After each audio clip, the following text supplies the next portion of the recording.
So this Labor Day weekend is already getting better and better. The redistricting wars have officially claimed their first two victims, and they could not possibly be more deserving. The liberal establishment just suffered one of their worst nightmares come true. Two of the most radical Democrats in Congress, Jasmine Crockett and old man Al Green, are officially done. Their congressional seats have been completely eliminated, and the numbers behind this redistricting revolution will leave you absolutely speechless. You're going to love it. The Democrat Party doesn't really care about everyday Americans. These guys are in a major crisis. Look at what's happening. Consider their big meeting, which actually has been put on pause because of the tragedy that unfolded. And my heart goes out to everyone there in Minneapolis. Just a horrible situation. But that was going down, right? And I was watching some of the sound that was coming in thinking, you wonder why they have trouble. I mean, you look at the crime rate in DC, you look at the crime rate in LA, you look at the crime rate in Chicago, and it's bad. Like, it's really, really bad. You look at DC, and I've showed you these numbers. It's worse than parts of Africa and much of Latin America. I mean, you can go to Bogota and be safer in Colombia than you'd ever be in the likes of Washington, D.C. And yet they have these idiots in the Democrat Party that get up there in their big shindig and say things like, I'm about to show you, okay? This is unbelievable. This woman, speaking for the Democrats, doesn't seem to think that everyday Americans care about being safe. It blows my mind. Take a peek. Hold on to your hats, patriots, because the political landscape in Texas just got a whole lot redder. And it's a beautiful sight. But it looks like California is probably going down a similar path. So I need to show that to you guys as well.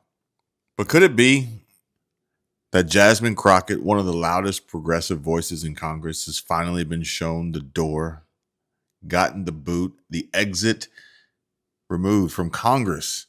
Is the Democrat machine in Texas crumbling under the weight of a brilliant Republican strategy?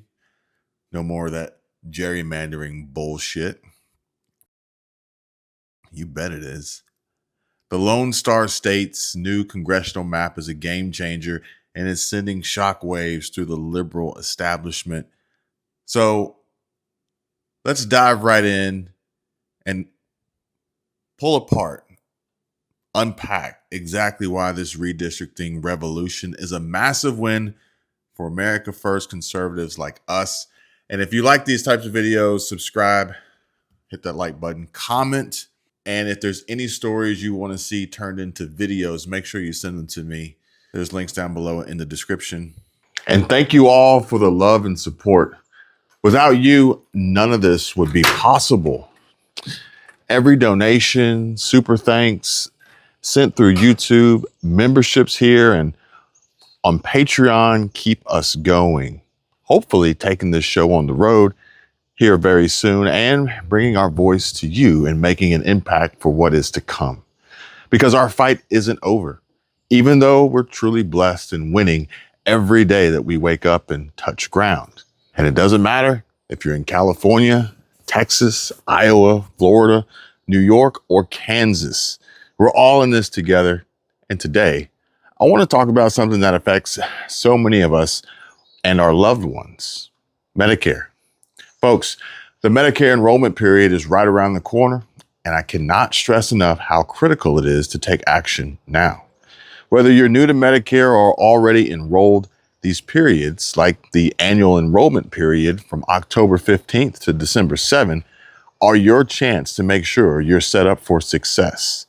Waiting until the last minute or assuming your current plan is good enough can lead to costly mistakes that could haunt you for years, maybe even for the rest of your life on Medicare.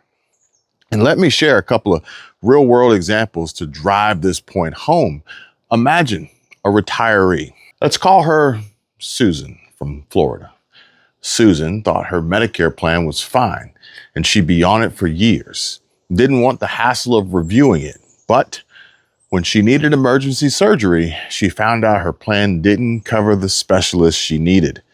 She was stuck with thousands of dollars in out-of-pocket costs. Now, if she reviewed her options during the enrollment period, she could have switched to a plan that covered her needs and saved her from the financial nightmare that she now faces. Then there's John from Texas, who procrastinated on enrolling in a Part D prescription drug plan because he didn't need meds yet. Yeah. When he was diagnosed with a chronic condition, he faced a lifetime penalty, paying higher premiums every single month because he missed the initial enrollment window. And these aren't just stories, they're warnings. Delays or inaction during Medicare enrollment can lead to overpaying for coverage, gaps in care, or penalties that stick with you for life. And here's the truth. Most seniors are not on the best Medicare plan for their needs.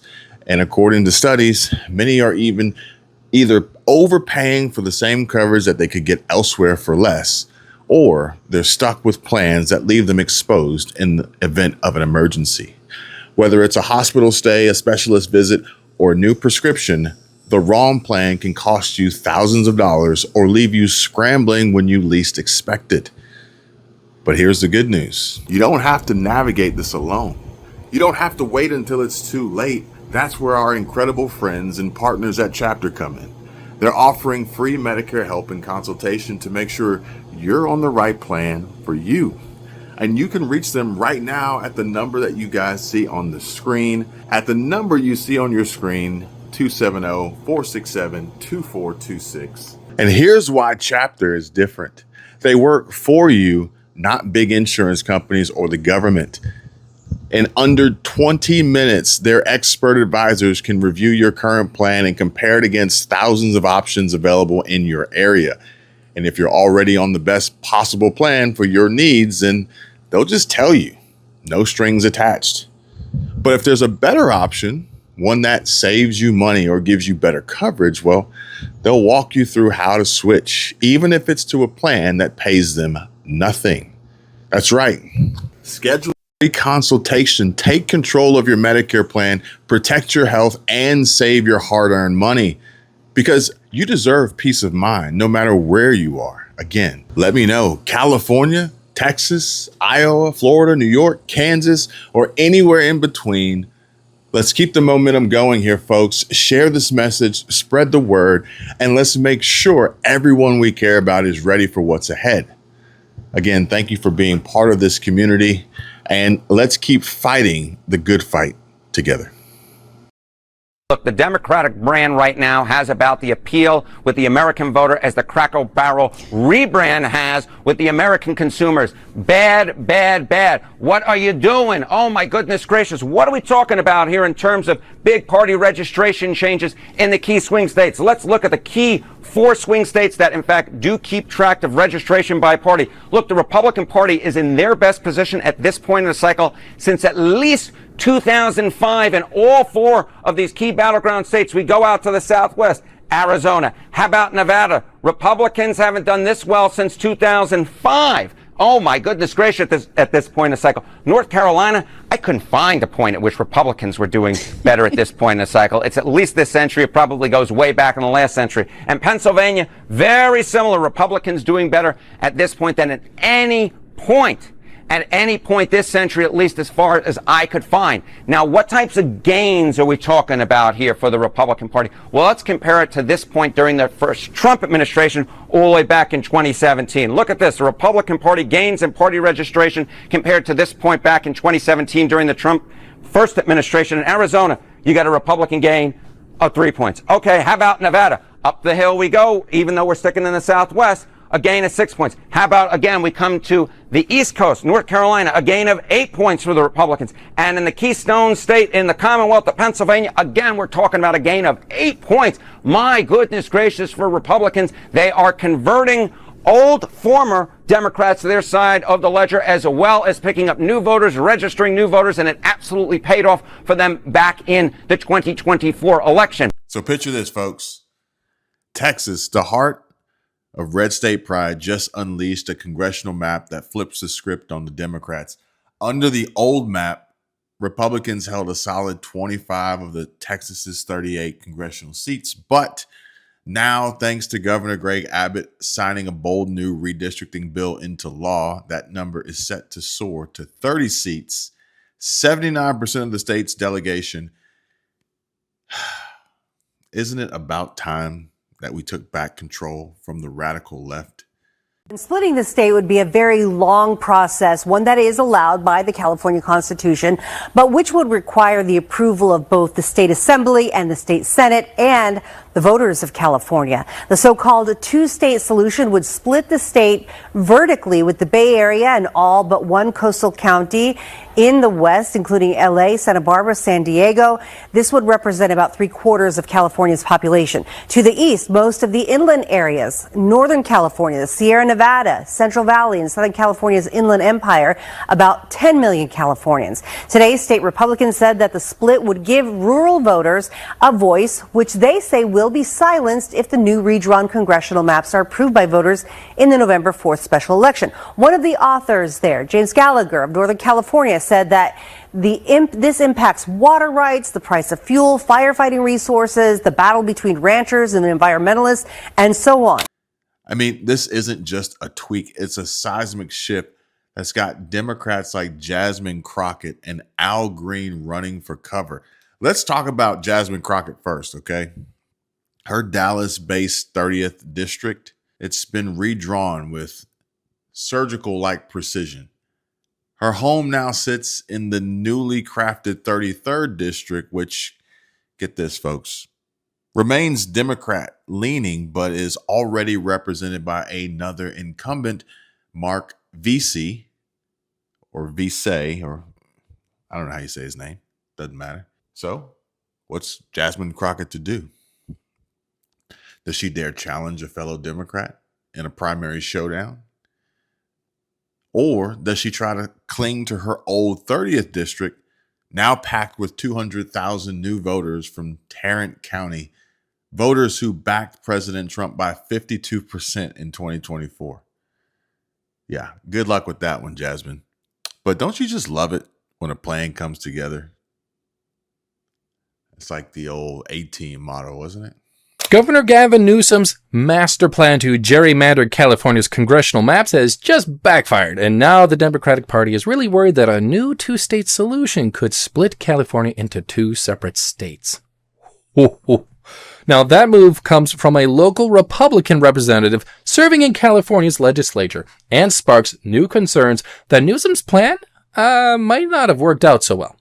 The radical left governor has been spending millions of dollars for years trying to convince voters that, for one, he's doing a good job, and more recently, convincing voters to vote to abolish the existing congressional maps that were previously established by an independent bipartisan commission. In other words, he wants to bypass the process and draw his own maps that give the Democratic Party as many representatives as possible. Now, the move to call for a special election in November comes just days after Texas legislature approved new congressional maps in Texas. But here's one difference. The voters in Texas did not vote for an independent bipartisan commission. So all that was needed was a vote on the floor of the state legislature. Different state, different choices made. Okay? A plan comes together to put progressives in their place. And then there's Al Green, the 22-year incumbent from Houston, who's been a thorn in our side with his failed impeachment stunts against President Trump. I think he was censured, wasn't it? His 9th district, once a Democrat stronghold that Kamala Harris carried by 44 points, has been completely transformed. Now, it's a district that favors President Trump by 20 points. A jaw-dropping 64-point swing. Can you believe the audacity of Democrats thinking that they could hold on to power forever? In California, things work a little bit differently. And now Gavin Newsom is trying to disenfranchise as many Republican voters as possible so that his party can reclaim some congressional power during the midterms. Al Green's political base is carved up, and he's openly admitted he's got no shot in this new Republican-leaning district. And I gotta ask, guys, isn't it refreshing to see the tables turn on these career politicians? But even Democrats in California are going, I don't know if I want to abolish this commission and have redrawn maps before the midterms. And now there's a proposal for a two-state solution that would chop California in half. Two separate states. Can you imagine if that happened? But here's the kicker, folks. This Texas triumph is just the opening act. Republican strategists are playing chess while Democrats are stuck licking checkers. Across the country, we're looking at a redistricting war that could net at least 12 new GOP seats. Florida's eyeing 4, Ohio's targeting 2 or 3, and states like Missouri, Indiana, and even Kansas are jumping into the fight. Do we have any folks from any of those states watching? California Republicans are ramping up their resistance to Governor Newsom's redistricting plan. And while they're taking the case to the state Supreme Court, President Trump is hinting he may sue the Newsom administration. KTLA 5's Eitan Wallace reports from Sacramento. Fight to try to preserve democracy in California. That's what GOP State Senator Tony Strickland argued is at stake as he and fellow Republicans in the Dillon Law Group announced they filed this emergency petition asking the California Supreme Court to block Governor Gavin Newsom's redistricting measure, known as Prop 50, from appearing on the special election ballot this November 4th. Newsom's plan asks voters to pause through 2030 the state's Independent Citizens Redistricting Commission in charge of drawing congressional maps. Instead, the proposal asks voters to approve this new gerrymandered congressional district map to shift 5 red districts into blue districts, all with the goal to help Democrats pick up more U.S. House seats statewide. Newsom maintains his plan is in response to Republicans in Texas and potentially other red states as they move forward with their own redistricting plans backed by President Donald Trump aimed at picking up GOP House seats. California's Governor Gavin Newsom might try to retaliate with his own redistricting scheme, but even if he pulls it off, Republicans still come out ahead with a net gain of 7 seats. Now, isn't that the kind of math that we can all get behind? That math is mathing, Jasmine. Gavin Newsom is crazy. He's starting to lose his mind. I don't know how to describe it. His deranged plans are falling apart, and his Proposition 50 in the upcoming special election to redraw congressional maps is not likely going to pass. This will be a humiliating defeat for Newsom's proposal, and how he's completely snapped on social media. The deranged governor is spamming posts trying to get the attention of voters. It's not working. The numbers tell the story. Republicans already hold 212 safe seats in Congress, and with these new gains, we're looking at 219, enough to secure the House majority without even breaking a sweat in the swing districts.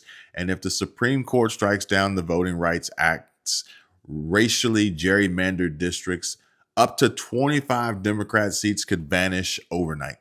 He's been doing podcasts all over the place. Still not working. New polls show that a majority of voters in California are strongly against the proposal and would prefer if Proposition 50 did not pass. So despite Newsom's initial confidence in gerrymandering the state of California, his entire plan is backfiring. He can't believe it. He's lashing out on social media, apparently trying to imitate President Trump. Can you imagine a Congress free from the grip of progressive radicals? With 55 Democrat seats still vulnerable in red states compared to just 35 Republican seats in blue states, who's got the upper hand? It's a weird dynamic that's going on with him. He's snapped. I mean, he's got an insane amount of political ambition. Like, Charlie Kirk has said it also, and I agree with him. He is got an insane amount of political ambition. But he's now, realizing that his political days are numbered.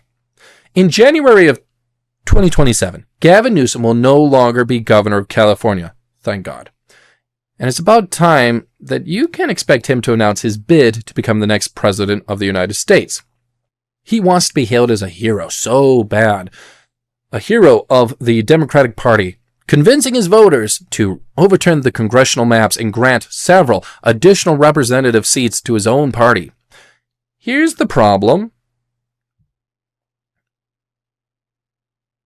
It would be awful if it did happen, I won't lie.